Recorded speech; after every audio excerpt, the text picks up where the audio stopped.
Peregrine Falcons, and I'm here with Jackie Fallon. Tell us, please, what you do with Mayo Clinic.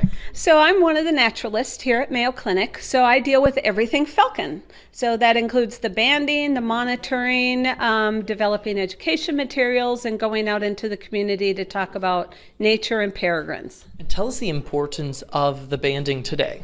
So this is the longest and most heavily monitored wildlife program in the world. We have over 12,000 peregrines that are banded in our region. And so 80% of every peregrine that you might see has a band on it. So that band tells us many things: how long they live, where they migrate, how many young they have, where they came from, if they migrate, all sorts of different stuff. So that's how I know who the adults are. Hattie and Orton. They both came out of Minneapolis. They've nested here since 2016, and they don't migrate.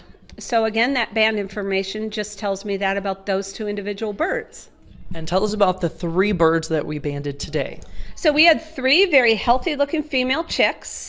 We can determine the sex by the size of their feet as well as their overall body weight. So they were all right around that 2-pound range, which a male peregrine in Minnesota is not going to be that big at 3 weeks of age. So we knew they were all girls.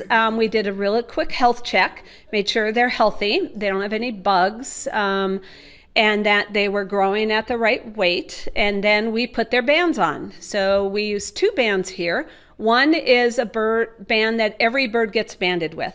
But it has a whole bunch of numbers on it. So you're never going to be able to read all numbers in the field. So that's why we put a color band on.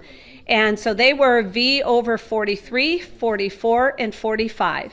So that is how I know who by somebody in southern Minnesota. And now, what are the next steps as they're back up on the nesting box? So the next step are mom and dad are going to continue to provide care for them. They've already invested almost 2 months' time in providing diet and incubation and protection from predators. They've got 3 more weeks until they take their first flight. So that cuts a little dicey. They're not very good at their flight. They don't know how to fly 200 miles an hour. And so I really rely on Tom and his facility staff to pick up a fledgling that landed on the ground. Not that it's necessarily injured, but now it's down on the ground. It doesn't know how to get back up in the sky. So I work with them, and then hopefully within 2 months after that, they should be out on their own, hunting and surviving their first year of life. Well, thank you so much. We appreciate it. Those are all for us here at the Gonda Building.